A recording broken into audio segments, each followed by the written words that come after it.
Muchas veces me han preguntado mis alumnos, personas que me ha tocado pastorear en las iglesias, cómo fue que Dios me llamó, que Dios me invitó para ser un ministro de su palabra.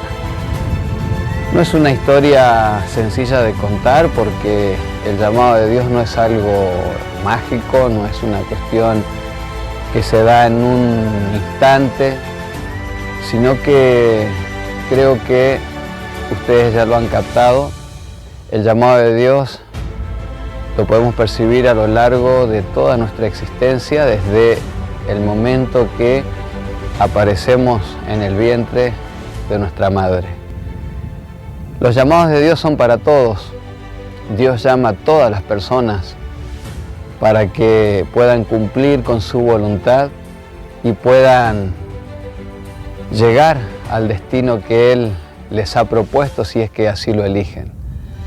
Luego hay llamados específicos, hay personas que Dios las llama para ser médicos, misioneros, enfermeros, contadores, otros serán mecánicos en su pueblo, en su ciudad, electricistas, plomeros, cualquiera sea la carrera o el oficio que la persona haya alcanzado.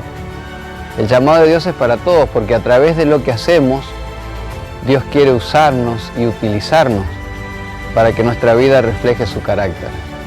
Luego hay llamados bien específicos donde Dios llama a las personas que Él cree que debe llamar para ejercer el ministerio pastoral, como por ejemplo lo hiciera con los profetas en el Antiguo Testamento o los discípulos en el Nuevo Testamento. En mi caso, estamos hablando del llamado de Dios a ser un pastor. Y estoy acá nuevamente en mi provincia, mes de mayo de 2021, para seguir con esta segunda temporada de Mis Orígenes. Hay una vía del tren detrás mío, hay una ruta, porque es aquí donde me crié, donde terminé de criarme a partir de los 9, 10 años. La primera etapa la pasamos en la bodega, que lo vimos en uno de los capítulos, y luego nos vinimos a vivir unos kilómetros más adelante a un barrio llamado Tupelí, que fue el barrio que se construyó de emergencia luego del terremoto del 77.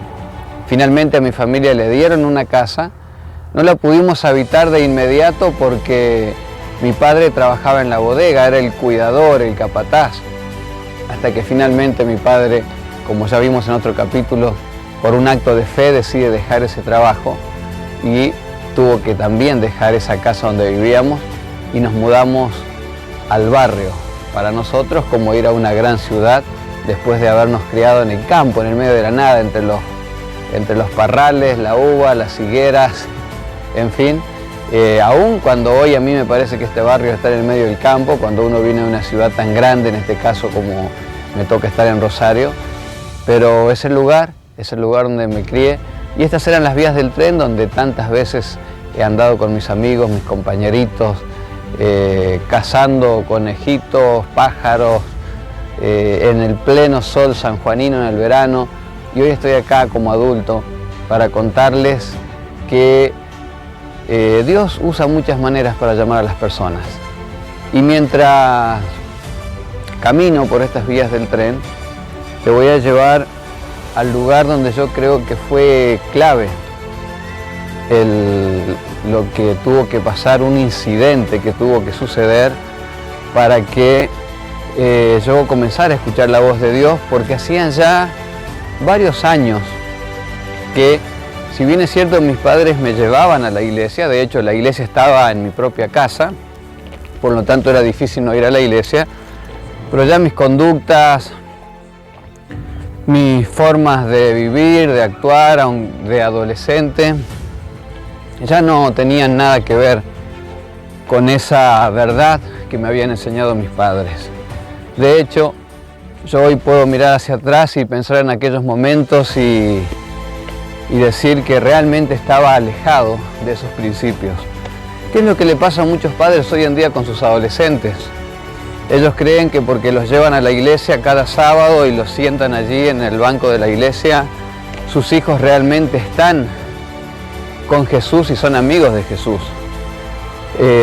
No siempre es así.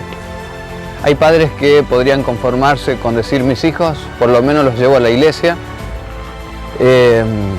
Yo creo que mis padres hicieron todo lo posible para mantenerme encaminado en la iglesia. Sin embargo, las enseñanzas de la iglesia no terminaron de anidarse en mi mente, en mi corazón, y como todo adolescente quería descubrir qué más tenía la vida para mí fuera de lo que la Biblia enseñaba, la iglesia intentaba enseñarme o inculcarme o obligarme, como yo llegué a pensar en aquel momento. Por supuesto que mis conductas cambiaron.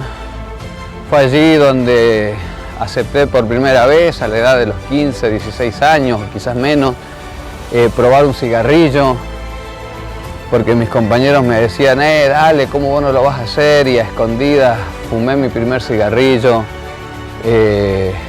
o tomar mi primer sorbo de alcohol, de cerveza.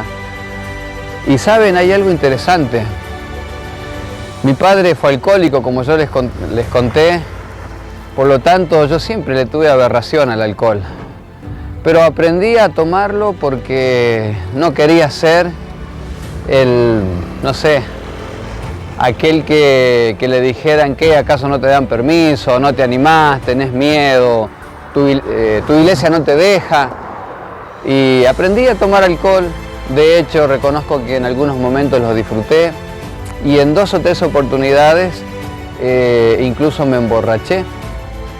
En una de esas oportunidades era en mi último año del secundario, año 1996, mes de octubre, si mal no recuerdo.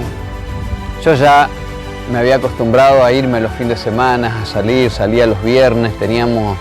Mi hermano mayor le había regalado una moto a mi madre, una motito de esas chiquitas, de 50 cilindradas, y yo ya la había agarrado como mía, así que me iba a andar con mis amigos, en fin, lo que hacen los adolescentes, o lo que hacíamos en aquella época, alguna noviecita y salir allí a disfrutar el fin de semana.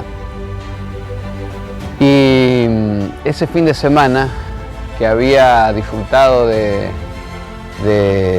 algunos tragos, recuerdo que me tocó volver a mi casa un día domingo de madrugada.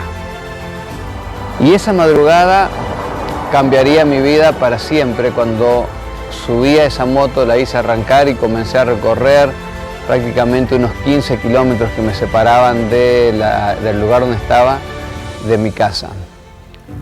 Te lo quiero contar de manera bien específica porque para mí fue un antes y un después lo que sucedería ese domingo 6 de la mañana, cuando venía en la moto y por esa ruta y tenía que doblar a mi casa por ese camino que está allí detrás mío, que en aquella época ni siquiera estaba asfaltado, era un camino de tierra, ¿sí? Quiero contarte con lujos de detalles lo que pasó en aquella oportunidad. Ese domingo de mañana, madrugada del domingo, luego de haber estado con amigos y haber estado haciendo lo que no debería haber estado haciendo, en esta ruta,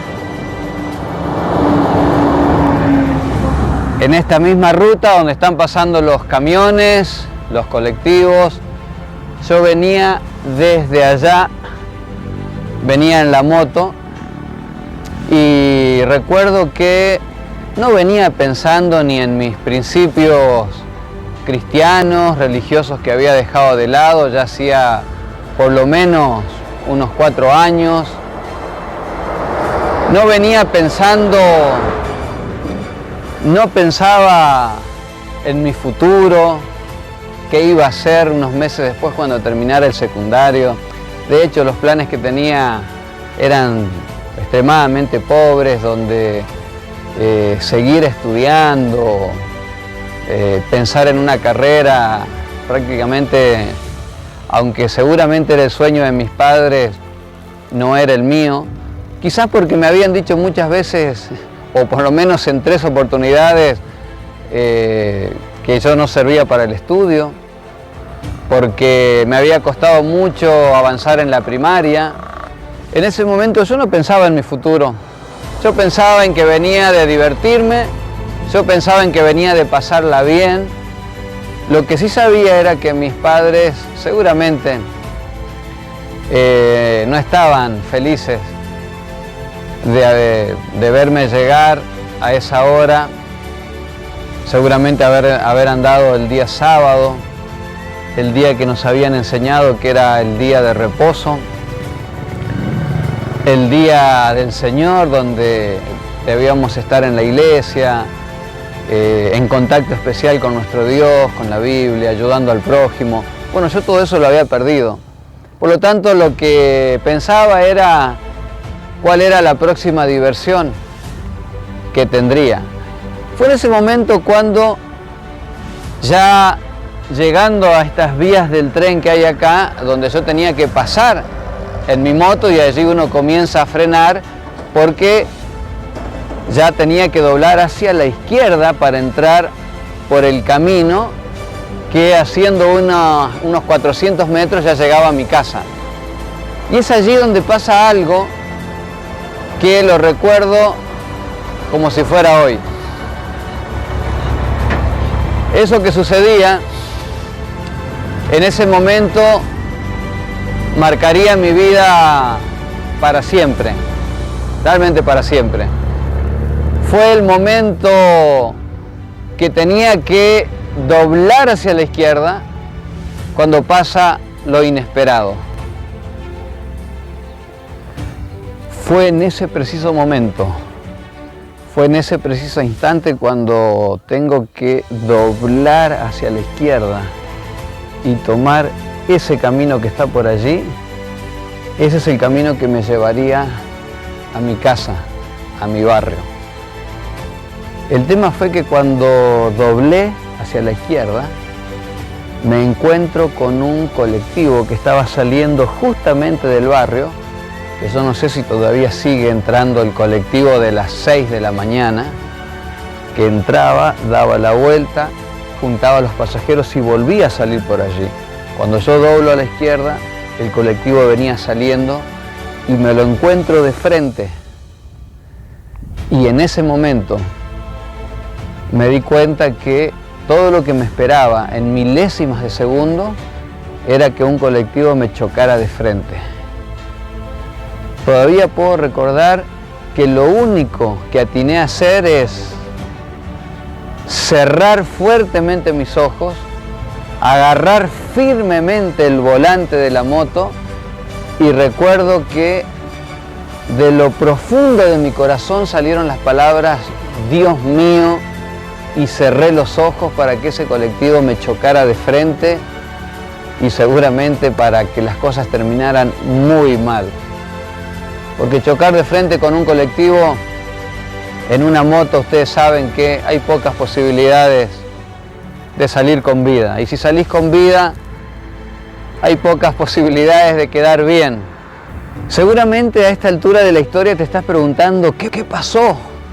¿A dónde fue a parar ese adolescente de 17 años? Quizá algunos ya me están imaginando con un respirador en una terapia intensiva, con todos los huesos rotos, con una madre llorando, esperando que salga un médico a decirle tiene posibilidades, no tiene, o no pudimos hacer nada por él. No sé qué te estarás imaginando cuando te cuento que cerré mis ojos y simplemente dije "Dios mío", y solamente esperaba el impacto de frente con ese colectivo. Para mí había llegado mi final. En un momento donde yo ni siquiera venía reflexionando en qué sería de mi futuro inmediato. Lo único que me interesaba era pensar dónde sería la próxima salida, dónde sería la próxima diversión. ¿Qué pasó entonces? Esta historia continuará.